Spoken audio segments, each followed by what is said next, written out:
This episode of the Buffalonian Podcast is brought to you by the Buffalonian division of the Castsource Podcast Network, a podcast network built by Buffalonians for Buffalonians, featuring the Wings with Blue Cheese podcast and the Buffalonian Podcast, with more shows on the way very soon. Find these shows wherever you listen to your favorite podcasts, or simply visit our website posted in the episode description. Now, without further ado, let's get into the Bills, Sabres, hot takes, and more.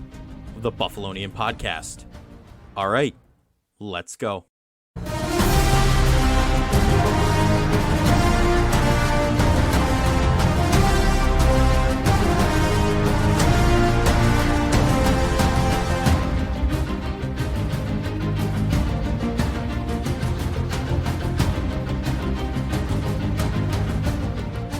We are back with the Buffalonian Podcast. I'm Joe Callie, and as always, I'm joined by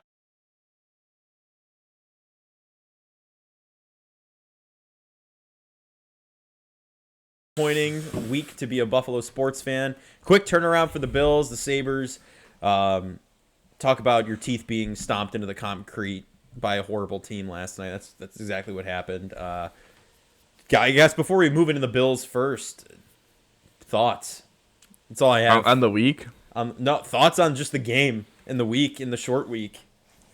That we'll hey, we got to do a preview in this episode. We won't do it for betting on the Bills. Yeah, we'll see. I mean, but it's a quick turnaround, which could be a good thing, could be a bad thing. So, listen, it's a tough situation to be in, losing to a team that has won 5, and the Bills, the only team, the Bills really were playing two teams on Sunday, themselves and the Patriots. And when you play two teams at once, a two-front war, you're probably going to lose. So, they lost. Another slow and disappointing start for the Buffalo offense as well.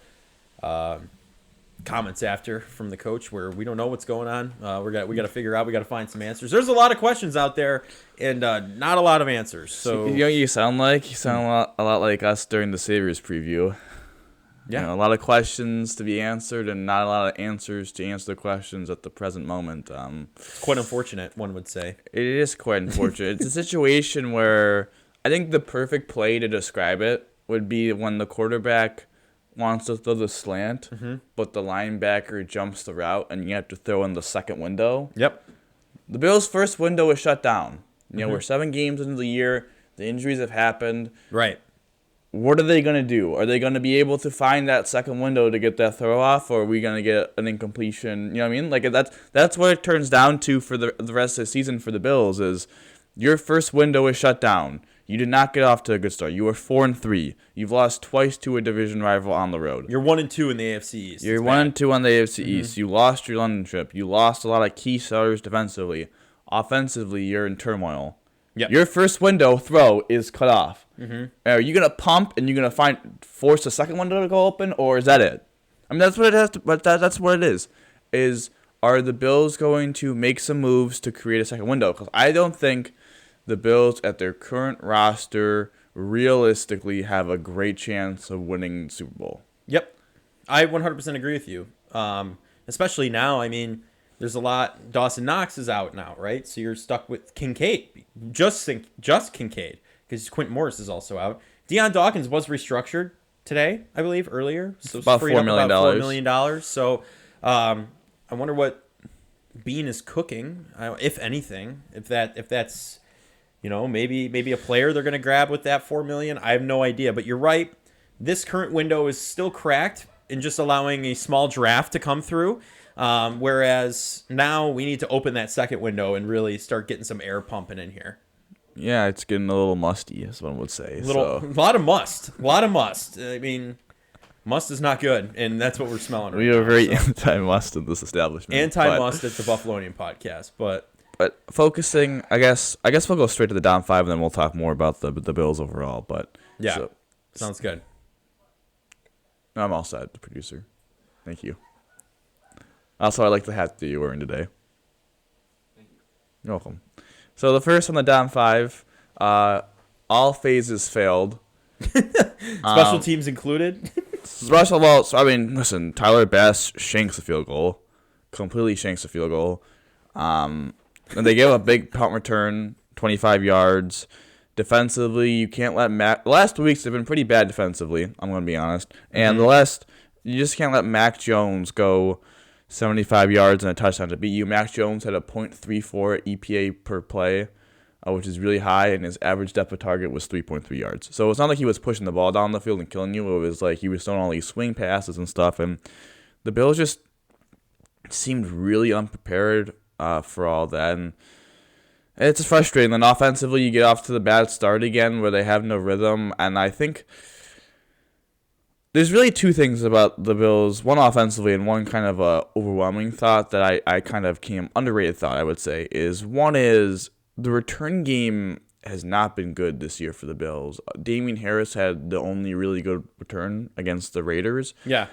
And it's a situation where you had Nyheim Hines last year. Obviously, he put two to the end zone, and he was really productive as a returner. And I think that's really an underrated loss that I guess his value as a returner, I underestimated. Right. Like, it was like, oh, okay, they didn't really use him offensively, like, shocker. But, like, you know, that we have better backs now, so it's maybe not a big deal. But I think him as a returner, like, we had Andre Roberts for all those years. Yeah, Andre Roberts was not he a was bad an all-pro returner. Yeah. So I think losing that element in the return game hurts your offense because, having a good return game helps you get better field position. And it's not like what's frustrating about this Bills offense, and this kind of leads to an overwhelming point, is that they're getting drives when they're struggling. Like, they're going 50 yards. It's like the lack of explosion is getting the drives killed. And also, I'm going to just say this. I think a lot of the blame on Sunday falls on Josh Allen's shoulders. I'm not disagreeing that Ken Dorsey deserves some of the blame, but I would say more blame falls on Josh because Josh missed Diggs for a 75-yard touchdown. He missed Dalton Kincaid on a perfectly designed wheel route that he gets bailed out because he's a great actor and he's going to be nominated for the Oscars on that Roughing the Passer. Mm-hmm. He missed Diggs later, right after the deep bomb. I think he missed him for an easy 15-yard completion as well. And a lot of the pressure on blitzes was just Josh trying to be doing too much because there's a blitz coming. Yeah. You're responsible.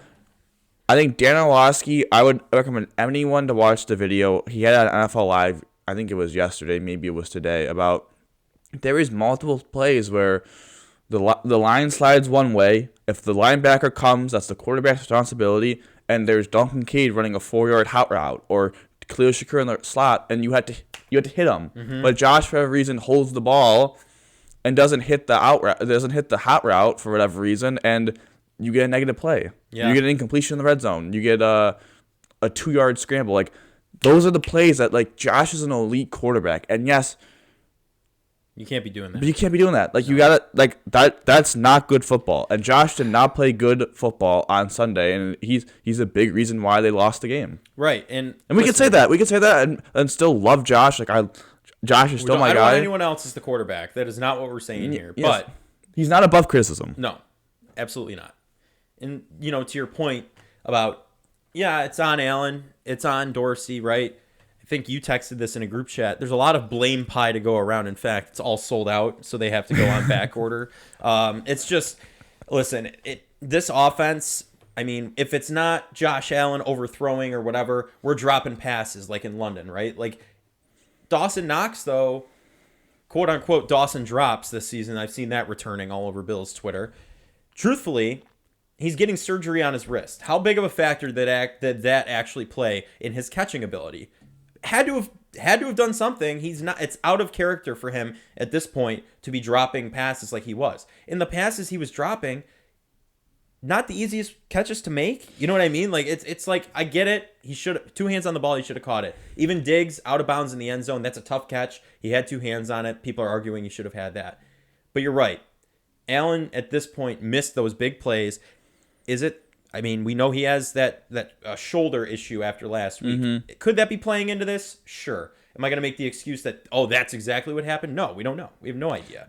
But could it be the shoulder injury, just strained and weird? Maybe. Could be. I think what the Bills need to do, and I was anti the design run because I wanted to keep Josh healthy, but I think now is a situation where, you might not see it this week because it's a short week on the shoulder. Yeah. But I think Cincinnati is the week where they need to start getting some design runs because it's going to get him to lose some of that little sugar high Josh, where he's then going to be able to hit the hot route. I think. Yeah. I think that will make a heck of a lot of difference. But also, I mean, I feel like they're neutering him. I mean, for lack of a better term, I feel like he's got open field to run a lot of the time, and I don't know. I feel like he doesn't want to go past the line of scrimmage on a lot of this stuff, even though he still does sometimes. It's these scrambling plays where, he's known best for not design runs, making things happen on the fly, scrambling out of the pocket, running for 20 yards. We haven't seen a lot of that out of him this season, and I don't know whether or not that's because they're telling him, hey, we don't want to risk injury at this point. We don't want to do that. Design runs I'm all on board for, but Josh Allen's at his best when a pass play goes completely wrong. He escapes pressure and rushes. That's truthfully when we've seen him at his best rushing. And I think you got to see more of that. Unfortunately, that's your X factor. And yeah, it could cause injuries. Only injuries this guy's had have occurred inside of the pocket. Well, he also got concussed on the scramble. Technically.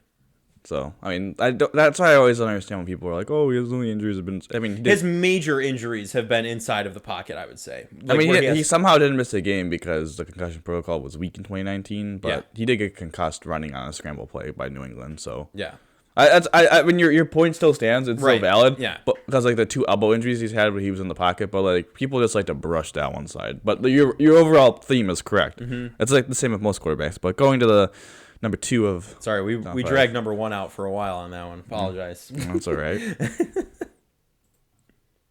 Cook and Kincaid Youth Movement. Dalton Kincaid, 25 catches on 27 targets. That's over 90%. I believe that's the highest catch rate out of anyone that has over 25-plus targets on the year. I thought James Cook was really good this game. I mean, the touchdown was a play that really he made. I mean, one-on-one with the safety makes him miss and then drags the DB into the end zone for the touchdown. I thought he was really good this game. Fighting through contact, getting the extra yards, really using his shiftiness to get extra yards. I thought he was really good in the receiving game. And then you wanted to see that after the last couple weeks too, out of him. And then with Kincaid, 8 for 75. I mean, 4th and 2 makes the play to move the sticks. I thought he was really good. I think this is going to be a big moment for Kincaid with Knox out. Mm-hmm. I would assume Knox is out a month. Like, I don't... You're we don't know tendons, like it could be anything. We have no idea. The Bills have become like the NHL. The NHL, where it's like they have They have an upper body injury. The timetable is we don't know. Like the Bills have always kind of operated like that, but now like even with Milano's injury, they're like being really secretive about. Yeah, he just had surgery. That's all we know, and he's doing well. They didn't really. Yeah, they asked McDermott about it today, and he's like, honestly, guys, like the athletic trainer will have to be better at explaining it. And I was like, dang, like, that's tough, but. And also if Knox, I mean, man, I just like, we might talk about him in a second, but go into 3 of the Dom 5. Whoa, 3 out of 5. Is the pass rush alive? I mean, Leonard Floyd was the number 1 player, I believe, in week 7 with pass run rate. I mean, I saw him a little bit.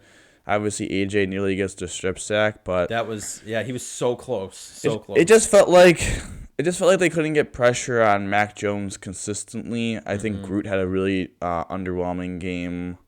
As did Miller. And Miller only played 6 snaps and didn't play in the second half at all. So you don't know what's going on with there. I mean, they said he didn't have a setback, but I think we need to tamper our expectations for Von Miller. I think that's another thing I really underestimated was him coming off major knee surgery. At age 34, probably was going to be a lost season like we saw Tre'Davious White.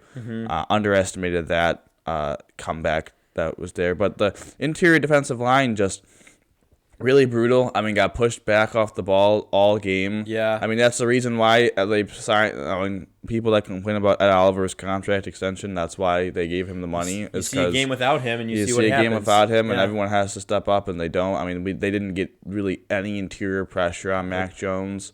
And it's not like the Patriots have, I would say, a upper echelon interior offensive line. So they're an average offensive line. They're an average offensive line mostly. So it's just poor. I mean, it was just a poor day at the office, and it was a big reason why. I mean, listen, Mac Jones got the ball off quickly, so it's not fully on the defensive line. But even when he held the ball and there was opportunities to get to him, it just didn't feel like they were getting home. But, well, you know what team did their studying? Because that's the most alive I've seen the Patriots this season. Well, it doesn't help when you spot them 10 points and Right, give them the exactly. belief. Gift them an interception on your first offensive drive. Yeah. It really, I believe, if the Bills went out and punched him in the mouth, they would have quit. But they didn't. They got punched, and Yeah, I thought it was going to be like the Raiders game. Oh, we'll let them go down and score once and then just stomp them. But nope. yeah, Not like... just a poor day. But Benford, I thought, played really well. Dane Jackson, just a brutal missed tackle on one play. I didn't think he was very good. Taryn, I think, had his worst game in the last couple years. Hyde was all right. Poyer had a good game. It's good to see him get back-to-back. Yes. Really good games. Obviously, he has his forced fumble. So. Yeah, the punch-out. Listen, his knee, I think, was hindering him at first. And I think he's just been getting healthier and healthier and back into it. And his elbow, too, it's just... I think we're seeing Jordan Poyer emerge back with Micah Hyde back there. I think it's going to be... They're only going to get better together towards the end of the season as they get further in. That's my take on that. Going to number 4. Players need to play, not think. I think the Bills are just really overthinking. Yeah. I don't know if it's overcoaching per se, but it just seems like they're playing just so slow mentally that it's impacting them actually playing football. How many times have we seen Josh Allen hit Cole Beasley on those hot routes for 8 yards? Or even he was doing a little bit of Kincaid at times. It was like, all right, if you're able to do that, why aren't you able to do that? Why are you holding the ball? Like, paper cut. Just let him rip. Come on. Listen, I think it's time where a couple things. One, the Bills need to rip the Band-Aid off of Josh a little bit. Get him some more designed runs. Tell him to, hey, man, it's game time. Use your legs, like, if you need to. But we be smart, which is right. Don't slide. Yeah, don't dive head first into a linebacker. You know, 2 things can be true: is that you could be running more, but you have to be more. You could be running and smart at the same time. You don't have to be running and reckless. I think that's the thing that the Bills need to preach. They're just telling them don't run because they don't trust him. I think they need to employ some trust in him. Just say, like, go play, but. Yeah, gotta play within the structure of the offense a little bit, on the hot routes and stuff. Really excited though to see what Kincaid's gonna do this next month. Yeah, I think we're gonna see the birth of one of the greatest tight ends in the AFC. I really do. I think we're gonna see it, but I really like what Shakir has done blocking. I thought he had another really strong game. I'm really excited for the Bills. I think they're gonna get back maybe into a little bit more 3 wide receiver slots with Kincaid, so I'm excited to see that a little bit. Yeah. But they need to listen. It's the same thing with the linebacker situation. It's frustrating to me that Dorian Williams gets benched. It's like you have a young rookie. I mean, at this point, my frustration with the Bills is this. The Bills have young players playing in certain positions. And if those young players struggle, the Bills are always usually the team that then benches the young player. They've always been like this. I don't understand why they do this. It makes me absolutely infuriated that we have Tyrell Dodson playing meaningful snaps for his football team. We already know that he's not a good football player. Rough. And listen, Balen Spector, I think, injured his hamstring again, so I'm not going to pound the table saying he should get reps because I think he got hurt again. But we saw it with the Chiefs last year. The Chiefs last year defensively had a lot of ups and downs because they were playing a lot of young players. Well, guess what happened? Those young players got meaningful reps, experience, and by the end of the year, they won the Super Bowl. And this year, they're a top 5 defense. Yep. That's my frustration with this Bills team, is that they just have to let these young guys play. And for whatever reason, they just can't let these young guys play. Let Khalil Shakir play. Let Dalton Kincaid go out there and play. They have a long rope of Osiris Torrance. Osiris Torrance got dog-walked a couple times by Christian Barmore. Yep. We didn't see Ryan Bates come out there and start playing. Nope. They've have a long leash with Spencer Brown. Spencer Brown also, by the way, had a really good game, and Spencer Brown is actually playing at like an average right tackle level. Yeah, he's playing the Deion Dawkins of right tackle. I wouldn't go that far because I think I wouldn't go that far. Better. I thought, yeah. I mean, Deion is better. Deion's like a above average left tackle. Yeah, I wouldn't say elite left tackle. He's an above average left tackle. Spencer Brown's playing an average right tackle. We haven't heard Spencer Brown's name since week 1. No, I mean that's a heck of a good thing. When you're not hearing an offensive lineman's name, it's normally a good thing, But like even with James Cook, like they're starting to give James Cook the role. I think. Yeah. I'm frustrated by the fact that defensively, it's always the same thing defensively.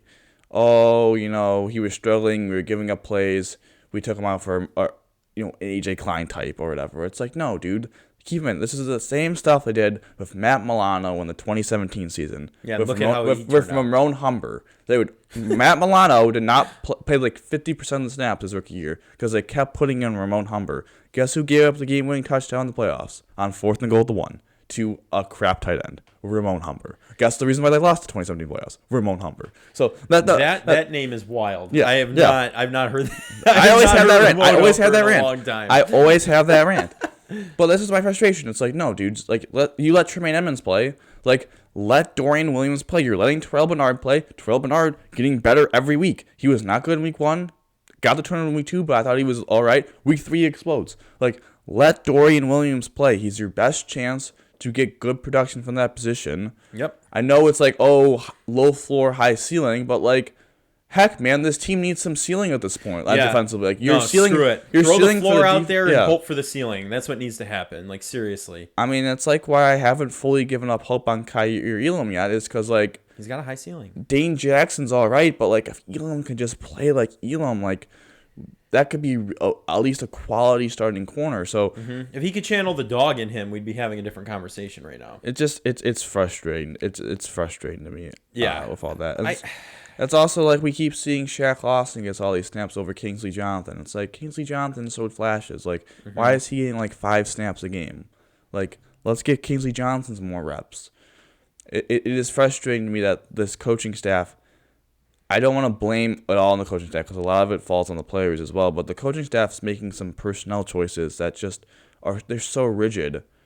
It's like that varsity coach that doesn't let sophomores or underclassmen play and only plays juniors and seniors. Like you got to play your best guys, and you got to play the young guys to get experience. Because if they ain't gonna get experience, when are they ever gonna get? They're gonna get experience warming up your bench, and then they won't be able to come in a game time situation where they're needed and perform the way they need to. No. So you need to give them experience. Like that's big time. Going to number 5. How will this team be remembered? Yeah, right. I mean, that's a $1 million question. I have some thoughts on this. I'll let you cook. That's the $1 million question: is how will the 2023 Bills season be remembered? Because right now it's being remembered as a year of disappointment, a year of what could have been with all the injuries, a year of potential change. Is the head coach getting on the hot seat? I think he's burning hot. Is Ken Dorsey in trouble of losing his job? Yeah, I mean, it's how will this season be remembered? I had a conversation with my brother about this 2 days ago about the 2023 Bills. I think are better than the 2020 Bills. The 2020 Bills that won 13 games, went to the AFC title game. They were a younger team. I don't think that team is better than this team. They were a little more exciting and unorthodox because of their younger age. But I fully believe that the 2020 Bills would dog walk this team. Oh my God, yeah. Because that 2020 Bills team was having fun. You saw on their sidelines. It feels to me like the pressure of being at the hump and falling down the mountain instead of not falling to climbing to the top. Climbing to the top. Yeah. I think has really worn on this core. It has. And I don't know how to fix it. I mean, listen, injuries are injuries. Everyone deals with them. Have the Bills the last 2 years gotten absolutely screwed with some people, major contributors being injured?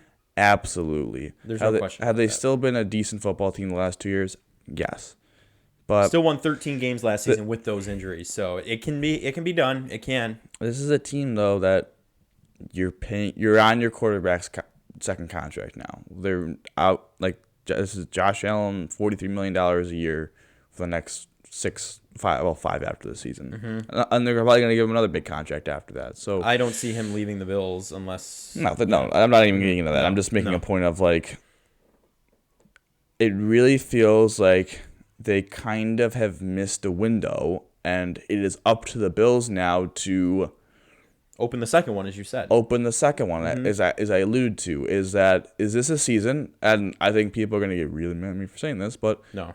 Is this a season where it's like, all right, they're going to go 10-7, 11-6. They're going to be an AFC wildcard team and they get out in the second round? What would your thoughts be if that was the season?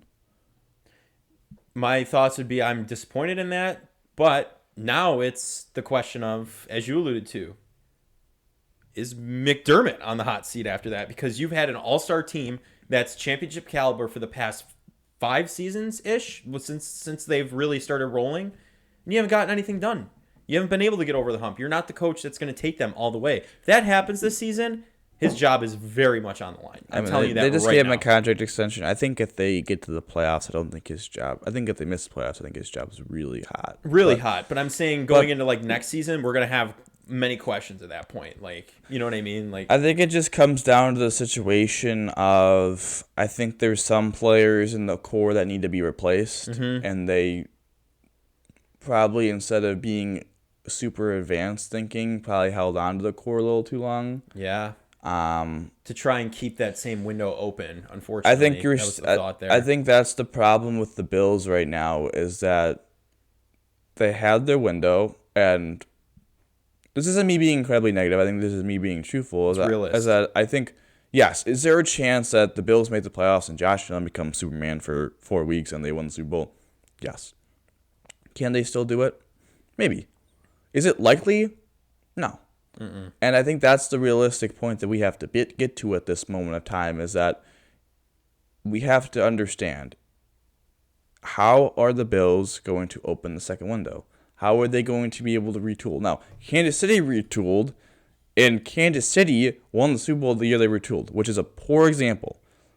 That's not realistic. Not in every realistic. Situation. Yeah. That's not realistic. That Kansas City team was solid, and they still had the franchise. But that's what I'm saying about, like, with Josh, is if we really believe that he could get to Mahomes' level, Mahomes really did play really well, and they got the young guys develop a year. Mm-hmm. I just think this is a year where the Bills need to kind of punt on expectations a little bit. This isn't a team that I think has great chance to win Super Bowl or great chance. I'm not saying don't make the playoffs. I think the team's still going to make the playoffs. But I think this is a situation where it's like, if Dorian Williams is struggling, put Dorian Williams in. Is Dane Jackson struggling? Put Kyer Elam in. Like, I think they need to start playing their young guys. Mm-hmm. And in the offseason, they had to have some incredibly tough conversations about getting younger defensively. Because you've got Hyde and Poyer back there, and Poyer, no offense, I don't think will be back next season. I mean, that's a name you'll see. Well, I think he has a year left, I'm pretty sure. Does he? I thought he signed a 2-year contract. I might be wrong. But maybe. I don't know. But I don't know it's exactly. A situation where they need to get younger defensively, and it may be a moment where they have to get new leadership in the offense. But I still have some belief that this team can somewhat turn around and be a dangerous team come playoff time. But I think they need to take steps into understanding that there's not just the 2023 season, there's beyond, and they need to focus a little bit more on that right now and hope that the guys on the team can elevate the 23 team with all the injuries. Yeah. Listen, I don't think you're being negative. I think you're being realistic. Expectations. Again, we have not lived through the 4 lost Super Bowls, right? A lot of the Bills fans are like Super Bowl or bust at this point because they've lived through four trips and seen them fall all 4 times, right? And this is a team that can do that, has shown they can do that, make deep runs into the playoffs. And who's to say, right? They could get extremely lucky, and like you said, Josh Allen becomes Superman again, whatever. But at the same time, like, you're probably going 11-6, 10-7, like you said. You're already at 3 losses on the season, which is more than they were at this point last season. You got to lower your expectations a little bit. Kind of that scenario of expect, not disappointment, but just for lack of a better word there, expect disappointment and you'll never be disappointed. That's where you have to go with the rest of the season at this point, right? Don't expect them to go through the hump or whatever, because it clearly does not look like that at this point. There are many better teams in the AFC playing right now, and well, never mind. I was going to say the 49ers, but they suck too. So I don't know. It's just I don't think it's a realistic expectation to think they're gonna jump the hump this year. Especially like you said, I 100% agree. That 2020 Bills team, while younger and more seemed more explosive, they were having more fun, would steamroll this current deflated team. That I don't know. I don't even get the same feeling watching games anymore. Do you? Like, viewing how they are? Like, it's just kind of like you feel like, oh, just frustration on the sideline. There's no energy. Allen just kind of sits there a lot. You know what I mean? Like, It's not the same as it was a couple years ago. It's not, and I agree with you on that. It just feels Different. It feels weird. Yeah, I think that's the best way to put it. That 2020 season, Dom. Every game I sat down for, I'm like, the Bills could win this game. I still believe. I still believe they can win any game, but I don't have that same like excited feeling before every game anymore. Here's what it is, though. It's the belief that this season is. Yes, I believe the Bills can win every game. I also believe that the Bills can lose any game. Yeah. I think that's that's a little bit of the difference is that the Bills play so down. It just I don't know. It feels like the Miami game. I don't want to say it's a Super Bowl because that sounds really dark, but like how hyped they were, we just haven't seen that the last 2 weeks. So no. I'm hopeful Thursday, short week, they get the job done. You get a mini bye. You get a little healthier. Josh rests the shoulder. You get a big time Sunday night football game. Let's get to 5-3. Mm-hmm. With that being said, I had to say this too. Credit to New England because they really could have just. I mean, they played really hard, got up to nothing, and had that belief, and they made the plays necessary down the stretch. After, I mean, it takes a lot of mental toughness to blow that lead with an eighth game left, and to come back and drive down the length of the field to win the game is credit to them. That was a great drive, and how wrong we were on our predictions too.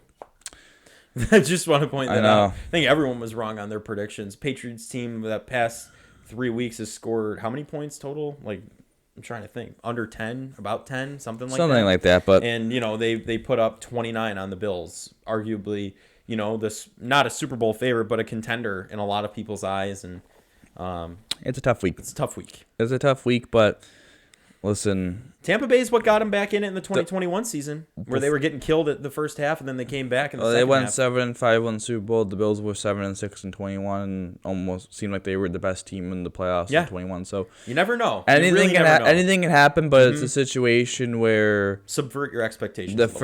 I think it's officially to say that the first window is closed, and the second window has a glimmer of hope. But it's up to Brandon Beane and Sean McDermott.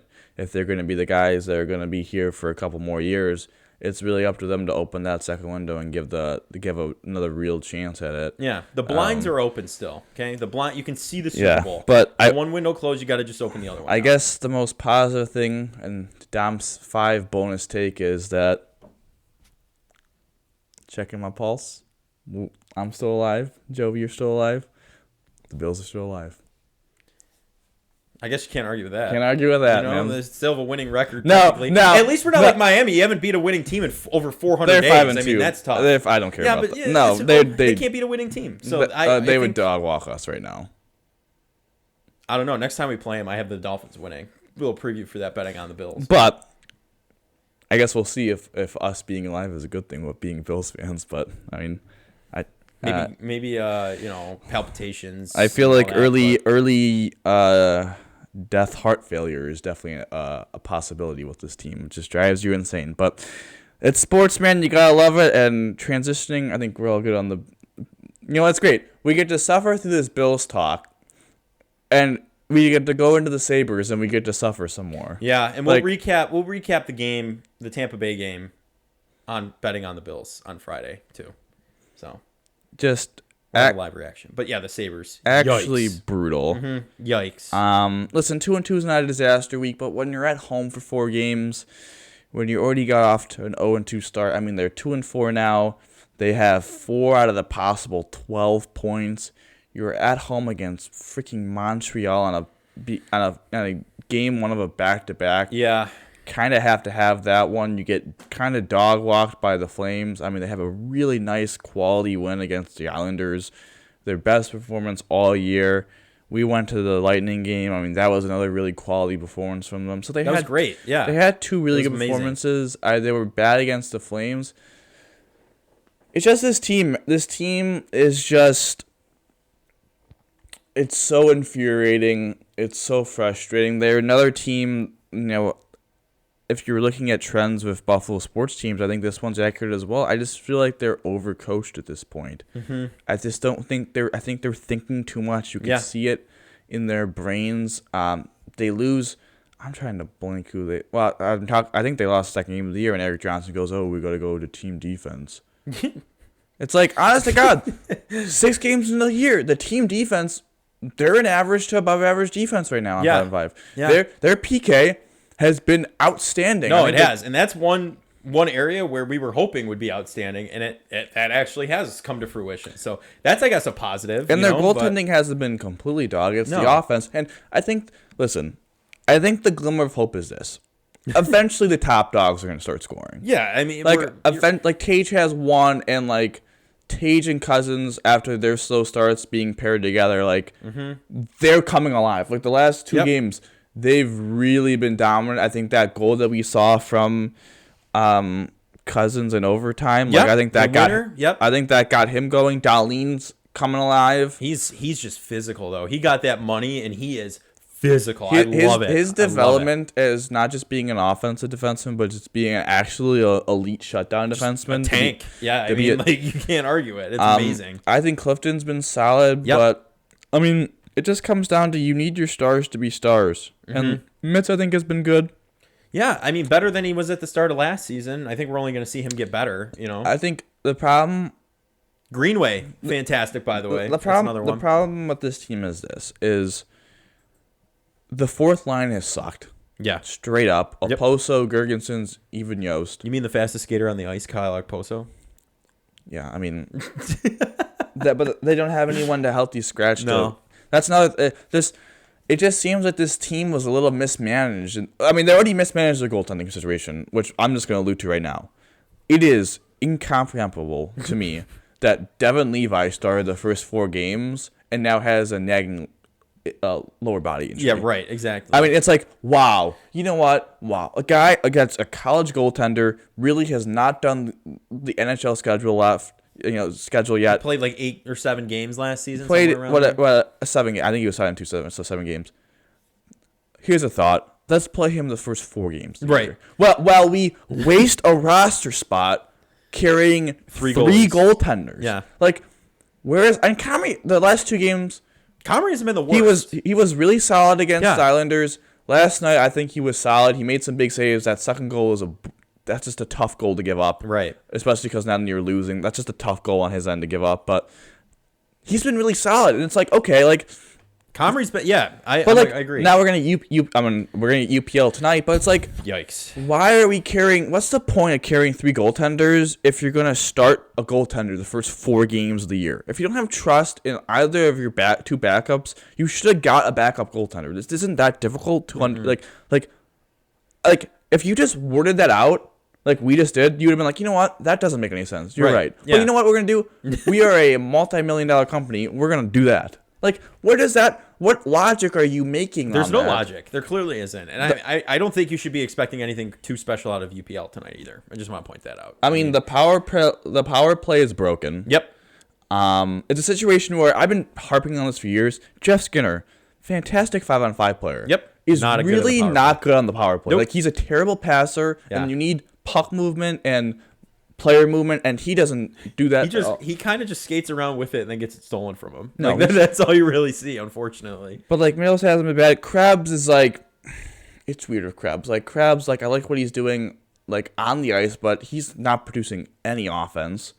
And then JJ Peterka is a situation where it's like, this man needs to be playing more. Like, this guy's getting like bottom 5 forward off. Like, he needs to be in top 6 minutes. Like, you could, like, his speed is a difference maker. You see it with him on the ice. And then he's also with Krebs and Olsen. It's like, all right, well, the play is dead. Yeah. So I want to see more ice time for an expanded role for Peterka. And I also just had to say this, like, Alex Tuch, man, like, Jesus. Like, you bro hug Josh Allen. That's, like, your best moment of the year. Like, like honestly, though, I'm not even, like, being sarcastic. He has not scored. I think he has, like, 1, maybe 2 points. I think 2 points. He has been awful with a capital A and multiple exclamation points after the L. Like, minus really, his fight. That's the only highlight he has. He's been really bad. Yeah. And it's like one of the reasons why the top line had to get broken up is because like, he was awful and he's like maintained being awful. Mm-hmm. I mean, it's a situation where it's like, okay, I think Skinner and Tuch should get split up, but I really like the Greenway Cousins Thompson line. I do too. Listen, I think that's working. those Greenway being fully healthy this year has changed a lot of people's minds about him, right? Last season they said, "Oh, we're not getting the Greenway that they wanted to see." This season though, he's been cooking. He really has, and he's a player I'm excited to see get more developed into this system the longer he's in it. That top line does look, I like the Cousins, Thompson, and Greenway. Like that combination, I think, is going to lead to a lot of scoring when Cousins and Thompson really, really wake up, and you know what I mean? Like go from there. But yeah, Tuck, unfortunately, I love the guy. Met his mom, unfortunately, just not really starting it off strong. I think that'll change though. I think they'll wake up and come through it. But. I mean, looking at the stats, and it's obvious why they are losing. It is clear as day why they are losing. There's no offense. Peyton Krebs, no points in 6 games. Yeah. Alex Tuck, one assist in 6 games. Tage Thompson will go in 6 games. I will say Thompson's getting plenty of opportunities, so I'm not even concerned with Tage Thompson because I think he's turned it on the last couple of games. He's just getting stopped. Like for a dude as good as he's shooting 3.4%. Yeah. He's gonna get to 12. He'll get there. It's fine. He's fine. Yeah, he's fine. It'll be fine. That's what the difference between Tuck and Thompson though is. Like both of them have 1 point, and both of them if you look at the score stats, it'd be like, wow, that's incredibly disappointing. If you look how they played, it's like, okay, like Tage is at least getting opportunities. Thompson and Tuck can't stop fumbling the puck. It's unbelievable. Power of 2 points in 6 games. I would like a little bit more from Power. I think he's been all right. Mm-hmm. I don't know. I mean, you have 5 points in 6 games for Cousins is solid. 6 for 6 for Darlene. Skinner, 3 goals in 6 games is quality. But, it is just frustrating to me that your top guns are not playing well. And that's the reason why, they're losing games. And they're 2-4 right now. It just leads to this. There's hope in the fact of, yes, your top, there's no way Tage Thompson, we're 6 games in. There's just no possible way. There's no way he continues this pace. There's no way, he has, a 12-goal pace. No. I think that's what he's on. There's no way, 12-point pace at that point because he doesn't have an assist. Yeah. There's no way they keep that up. My frustration, though, is that this mismanagement of the roster has really hurt the team. And from this perspective, them not adding a forward to replace Quinn, I'm harped on forever. It's not even the fact of, oh my god, I have to see Victor Olofsson play because Zach Benson is injured, or that. It's I have to see 82 games of Kyle Oposo. Yeah, right, exactly. That's the problem. Wouldn't it make more sense to be a dude that's on his way out in the next couple years? This year. This is his final year, for sure. But well, I thought that's the last year. You said it last year. So but this is my situation with it. It's wouldn't it make more sense for him to play 60 games? 55 games? Right. Tell him hey, man, we're going to rest you 25 games. You're still going to be in the playoff roster, but, we want you to be fresh come March, and we want to make sure we have fresh legs and keep your legs fresh. He looks like he's in cement again. Yeah, I know. And it's okay, if you would have added a guy that could play a little bit, you would be in a situation where it's okay, we get healthy scratch up Poso. Okay, we have, and then you add Jack Quinn back, and it's all right, we have 20 forwards. Guess what? That is a fantastic problem to have. Mm-hmm. Right now, it feels like they have too little forwards because of with Benson being out. They're kind of stuck on their 12 unless they want to get Kulika an opportunity or Rosine an opportunity, which I'm kind of for at this point. Yeah, you're 2-4 right now. This is the time to be doing that in the beginning of the season. I'm kind of for against that at all. And then defensively, I've liked Clifton, Power, and Samuelson been all right. Darlene's, after I think a slow start offensively, has started to pick it up, which is nice to see. But it also leads to a situation where Yoki Haru has been all right, but Eric Johnson has been really bad. And it's okay, this is the situation where it's we needed a top 4 defenseman, and you give me Eric Johnson. It's a goaltender situation. It's really frustrating as a Sabres fan because this is a team that had a lot of expectations, and I do have to say some frustration for me is they constantly talk about playoffs. Yep. Constantly. How many podcasts have I listened to of Tage, Darlene being we are a playoff team, we were 1 point out last year. And you come into the season with the slowest start, you guys are so flat, there's no energy. Kind of like watching if the you Bills. guys where's it's exactly like that. It's where's the motivation? If you're so motivated, oh my god, we missed the playoffs by 1 point. If I would have made one more play in one game, we would be playing in the playoffs, and look what happened to Florida.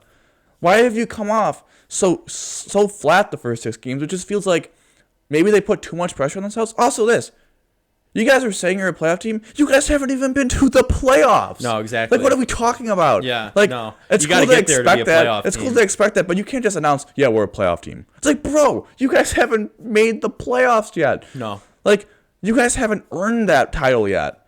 And I think that's the most frustrating thing. And it's also, listen, man, last year, all of us, we all gave so much crap to all those Detroit fans and Ottawa fans about their team signing all those contracts, making all those trades to help their roster and them falling behind the Sabres. Well, guess what? They did another back-to-back offseasons. They've done that. Back-to-back offseasons, we've given them complete crap for it. And look where they are. Like, I mean, like, it's just so frustrating to me where it's like this team just, I mean, look at Detroit. Detroit is 5-1. Yeah. Ottawa is 3-2. We play Ottawa tonight, right? Yeah, I mean that's a big game. Yeah. I mean it's already a big game. I mean, listen, it's just it's frustrating to start a season like this. Like I said, at this point we're watching 2 flat Buffalo sports teams play. The Sabres last season, they were fun to watch no matter what, right? They were joking around on the sideline with each other. Subban's brother was singing the national anthem. That might have been 2 years ago. I don't remember. It was but 2 years ago. It's just like the vibes are gone. That sense of just dudes having fun playing the game of hockey and dudes having fun playing the game of football is gone. Completely gone. Where are the vibes? They're I'm not even gonna say it. Are the vibes dead? I'll say they're it. not dead. We need to resurrect The vibes them. are low. There are some low vibes going on right now. No, they're on the floor. You're walking on the vibes. Like it's not where you want to be with either team right now. The Sabres have a longer season. 82-game season in the NHL. They've dropped 4 of the first 6. That can be changed, okay? I have more faith in the Sabres turning it around than I do in the Bills turning around based off of season length, first of all, and just what we've seen for a longer sample size. Time out. I don't know about that. Who do I think has more? I have more faith in turning around to make the playoffs. Turning around the vibes. I think it's the Sabres. We're gonna see before the Bills. You know what I mean? I mean, I would somewhat agree with that, but I don't think there's been precedent. There's no precedent with the Sabres of turning around vibes. Other than the last couple of years, they've increased the vibes because they've been playing like Montreal. Well, yeah, I mean, it's the just, Bills. You're not Joe. vibes. You're just not seeing on the sidelines anymore. The Bills are 7-6 in 2021, and then they went on a run. Like they at least have precedent of being like they could do it, of being really disappointed and then coming off. Like the Sabres, the Sabres have never had that. Mm-hmm. Other than I guess if you want to say last year and how they turned on hot, sure. I guess that could be an argument, but. Who do I have more faith in? I don't even know. I don't even know if I have any. I don't. Oh my god! No faith? I don't think that's wrong. I have faith that the Sabres will turn around because I think their top players will start playing better. Yes. But my problem with the Sabres is that I think when their top players start playing better, I think the rest of the roster will then start hampering them again. Because like you still don't know when Devin Levi's coming back, so we're gonna roll Cameron UPL again. Mm-hmm. That's my point. Is like. And nothing's changed. So far, 6 games in, have you gotten fantastic goaltending? No. But have you gotten pretty much average goaltending? Yes. And have you gotten quality defense and PK? Like, they've gotten, like, their weaknesses last year have kind of, I'm not going to say fully become their strengths, but, like, they've improved upon. It's their top guns not playing well now. Am I supposed to believe that when their top guns start playing that those improvements may dwindle a little bit? I think that's a real conversation. And, right. And especially when I'm going to have to watch UPL tonight, and I'm probably going to have to watch maybe Cameron UPL for the next week or 2. I don't know when Levi's coming back. A lower body injury, undesignated return. And that's tough for a goaltender, too. Yeah. That's important. So that's what I'm saying about this. UPL's had a double hip replacement already. So that's what I'm saying about the Sabres, though, is that, like, it feels like their top guns not being ready to play for the season is really hurting. Now, again, 76 games left. I'm not all doom and doom. I still think they have an opportunity, and I think they will make the playoffs. But the 6 games, it is frustrating. It's a frustrating start. It is frustrating how many of those unanswered questions we had going into the year are still unanswered. Or unanswered or leaning towards a negative response. Mm-hmm. And it is a situation that could have been, again, as I said, buy a $5 piece of sandpaper, smooth off your rough edges. But no, they're just chipping away. I mean, are we seriously going to pretend that they couldn't have had a backup goaltender if Levi and had one of Comrie at UPL in Rochester and just called one up right now once UPL got injured? And you would still have a quality backup goaltender. That's what they should have done. And someone's going to say, oh, who it is. And you're right. I don't really have I'm not in the conversations. I don't think they should overpay for certain people. But, like, it would have been, I agree with you. I do. And as much as people say, well, who are you going to talk about? It's kind of a situation of, does it matter? Like, just a decent backup goaltender. You know what I mean? Like, that's really it. And then Comrie, I'm fine with right now. He's doing all right. UPL's the question mark. That guy has the highest of highs, literally, and then he's ice cold, like the coldest you can get. He's honestly, just frozen in the net half the time. Like, he doesn't even move. Like, I don't get it. I really don't. So for a dude that's 6'5", he plays like he's 5'10". Yes, Levi plays like a taller goalie than he does. It's just it's ridiculous to me. It's a situation where the Sabres The Sabres are not a concern is not the right word. I think they are in crisis.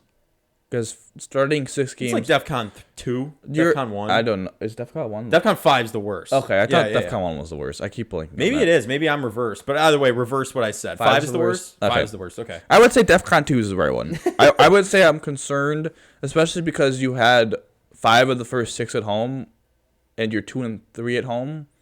And yeah, they've played a decently tough schedule, but it's a situation where they need to get off to a better... For a season that has so much expectation, and how many times did we talk about them going 0-8 and 0-16 points in that stretch killed their chance to make the playoffs? Yeah, they dropped 8 games. And here we are. I mean, to get to the playoffs, you kind of have to get 6 points every 5 games. I mean, the first 5 games they got 4 points, and right now they're 0-1 and 0-2 in points in their next 5 games. So we'll see how they go. Looking at their schedule ahead, though, obviously they play tonight in Ottawa. That's a big-time game against a big-time rival. Mm-hmm. UPL is going to be in... Well, yeah. I didn't have it fully confirmed that, but I would assume he's in the net. He's rumored to be in net. That's, I guess, it's basically and then confirmed. They play in New Jersey on Friday, who's off to a really good start. And at home against Colorado on Sunday, and then you play... I mean, we'll talk about it in the pod, previewing it, but then you play back-to-back Philadelphia games, and then... When do you wear the goat heads full-time is the question. I don't know. Their schedule's tough. Their schedule this next week is tough, and then it somewhat dips 2 games and it gets tough again. I mean, their schedule's really tough the first month and a half, and that's why you can't be blowing regular season losses at home to Montreal. No. It is as simple as that. You cannot afford to do that. And here we go. I mean, listen, you're at Ottawa, you're at New Jersey, you're home against Colorado. 2-1? Can I say 2-1? I would say 2-1 as well. I think you have to go 2-1. You have to expect a loss. Half is the wrong word. Half is the wrong word. To get the Sabres season back on track, they need to get 4 out of 6 points. Mm-hmm. It is as simple as that. They need to get 4 out of 6 points. It would be really nice if they could beat Ottawa and they could protect home ice. New Jersey is a really tough place to win, especially with how Lindy is coaching that team. I think they get 5 out of 6, actually. I think they go 2-0-1. Love to see 5. I'll sign up for that. Yeah. Listen. We're in... Next pod is what? Next Halloween? Tuesday. Oh! It is on Halloween. Look at that. We had to dress up. Yeah. Do we wear costumes? Maybe. I don't know. We'll decide later in the week. We'll throw something out there. But listen, man, Halloween pod next week. We're gonna see the Sabres make a nice graphic and everything. Sabres play on Halloween. Bills primetime game on Thursday. We'll talk about. Well, we're gonna talk about that on Friday. We'll see, and then that. But before we, are you done with the Sabres? Yeah. Okay. So who do you think is gonna be? I think Tage is gonna break out. I would say Tage is gonna bust out now and show his true Tage colors. I honestly. What is his colors? What if you had a color to define Tage? Black and red. Come on, listen. Okay, I'm gonna make an analogy here. Okay. Spider-Man 2 just came out. Okay, I'm playing Spider-Man 2. The symbiote's in it. The black suit. Very aggressive play, right? So Spider-Man 2 came out in the 2000s. Yeah, the PS5 game. Okay, sorry. Black suit makes Spider-Man very aggressive, very just violent, and a lot more aggressive. Let's just leave it at that. Okay, not getting into spoiler territory. The black and red Sabres jerseys are the symbiote for the Sabres. Okay? It is. They become... They're just evil. Tuck, beaten into the ground. When does that guy get into fights? Never. Very rare. But no, just vengeance out there. You know what I mean? Like, come on. There has to come to a point where you're like, okay, this might not be a real stat, but let's take a look at the games won in the Goat Heads. I think they went 10-1 last year. Yes. Goat Heads, and yes. they want to know this year. So it's. I think it's time for a permanent change at this point. I don't know. I don't fully know about that because that would take a lot of rebranding. But come on, you just got to spray paint Sabretooth black and red. But why are they up for those games and they can't be up for a division rival at home? I mean, it's really mind-boggling. That's like the most mind-boggling thing for me about the Sabres is like, why are you? The same thing with the Bills. It's like these two teams have big expectations. Why are you not up to playing your division rival in a big-time spot for you in a game that you probably need to win? Yeah, it's so frustrating to me. But transitioning to a brief fantasy football talk. Yeah. It was kind of division rival week in the fantasy football league. I played my brother Jeremy. The producer played his brother Patrick, and I guess our brother, but my statement still. Your point still stands. Yep. And you played your brother Jake. So it was a sibling rivalry week, as one will call it. Was it a rivalry? The 3 games were the most entertaining games of the weekend, and they really all came down in the last second. So I'll briefly talk about. I'll preview all 3 of them. I'll speak on mine. Okay, I'll let you speak on yours. So okay, can I say? Yeah, you go ahead. The producer. Okay. Yeah. So mine was a situation where I'm up by 27 going into Monday night.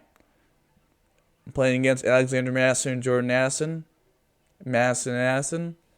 I have Christian McCaffrey. I get the job done. I win by 12 points. Did it get heart-poundingly scary? Yes. Did I nearly have to take off my shirt because the piss were moist? Absolutely. Because at one point, the lead from 27 got shrunk all the way down to less than a point because Jordan Addison had that stupid touchdown. But fortunate for me, he had 2 touchdowns. The producers corrected me. I know he had 2 touchdowns. I lived through it. I'm just saying he had that stupid touchdown where it should have been an interception. He got a 60-yard touchdown. But yeah, it was really intense. All I say about my game is that don't ever be the person, and he might be listening to this, and he's going to punch me for this. Don't be the person that says GG's when it is not. The game is not over. I hate it. Is my stigma in fantasy football. Unless you're winning by 50+ points. Unless our one guy Greg in the league only scored less than 100 points. That's true. You know what that's I mean? True. Like I guess that's when you can lay GGs down. Unless you have the players left and there's no possible way for them realistically to come back, don't GG me when you're only down by 30 and it's a 2v1. Yeah. Now I know I have McCaffrey and McCaffrey, but don't do that to me. Second game, and then I'll swing it to you. The producer Mooch gets off the snide. Gets to 2-5 now, which is now tied for last place, but his team is looking up because of Mahomes and Kelsey had big-time performances for the lad. Unfortunately for his brother Peachin, he had the man Bijan Robinson, who had 0.3 of a point because he had because he was sick, and no one knew that before playing him. I guess for the listeners, let us know, but there's a situation where... Oh, this is big. This is good. Mooch, the producer, was up by a little over 6 points going into Monday night, and he had the Niners defense. Peachin, the other player, had no players left, so all Mooch needed to do was sit the defense, and he would get a win. Mooch decided to play the sportsman-like, gamesmanship. I don't know, not gamesman's the wrong word, but sportsman-like, very good. He's probably going to win that award now. The moral compass. Moral high ground. Yep. And played his defense, and his defense ended up getting negative 3 points, and there was a chance... With 11 minutes to go in the fourth quarter, his defense was at -1, and the Vikings are driving, where he could have hypothetically, his defense, there was a defense, the Lions defense, that got -7 points, and he could have lost.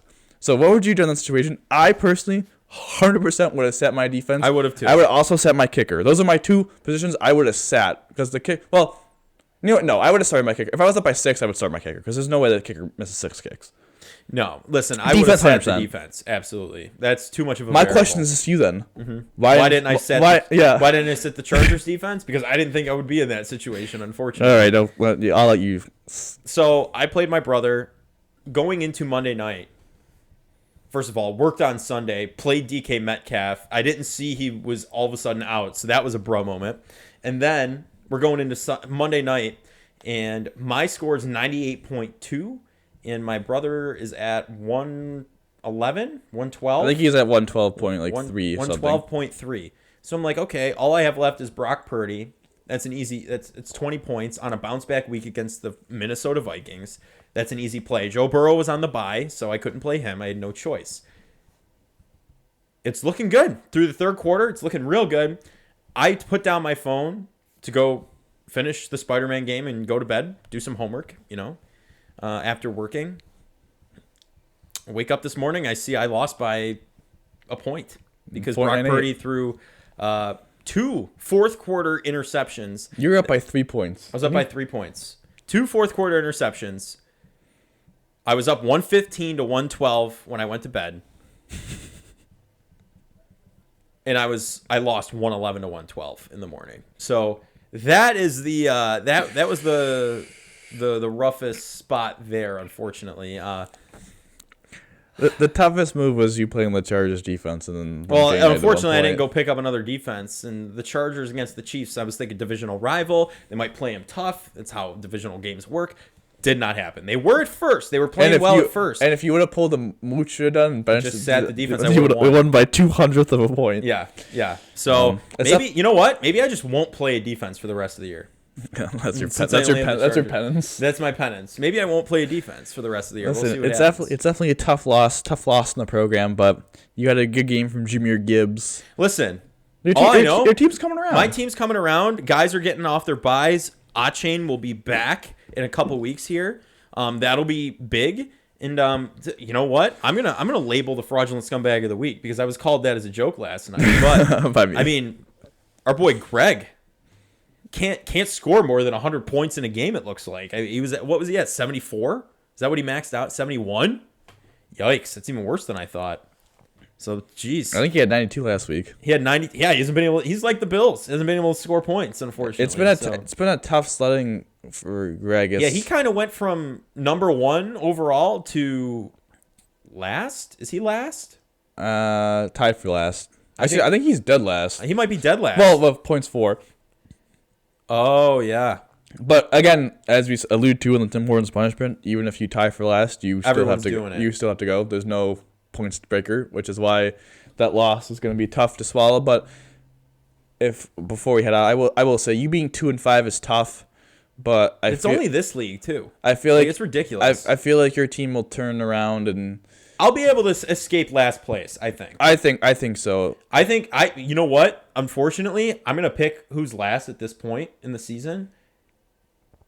I'm sorry, producer. It's either you or Greg at this point. That the track record. Dude, Mooch just dropped like 140 points. I know that, but look at the past 3 weeks. He went. What were you projected for before? I don't know. I think the producer has averaged going to get 128 points. I think the producer is going to. I think honestly, Jeremy might slip all the way to the bottom. He's a very fraudulent team. Jer's in trouble. I think Ginge had a good week this week, but the last couple weeks he was struggling. He's only 3-4. So, and especially with Ford being out long term for him. Yeah, I got Adam Thielen. It's a massive injury for him. What a good trade on my end. Overcome. Huh? He's probably going to trade for running back, but it's gonna be interesting. That's all I gotta say. Listen. Fantasy football. Boys, we are officially halfway through the fantasy football 14-week season. We are 3 people tied for last place. Mm-hmm. Oh. Yeah, it's getting good. And it's not me. Not me. Without further ado, though, that's going to end it for this edition of the Buffalonian Podcast. Tough edition of the Buffalonian Podcast. Yeah, really rough one. So if anyone's listening out there and have some thoughts, feel free to let us know on the social medias, and we'll be sure to address it because I think we're all kind of thinking the same thing, similar things. So if you got a hot take, though, let us know. We'd love to talk about it. Thank you to the producer, Mooch, everything you do. Tom, how do you always end these, buddy? Go Bills, baby. Go Bills. We'll talk to you Friday. We'll see what happens with the Bucs game. Go Bills.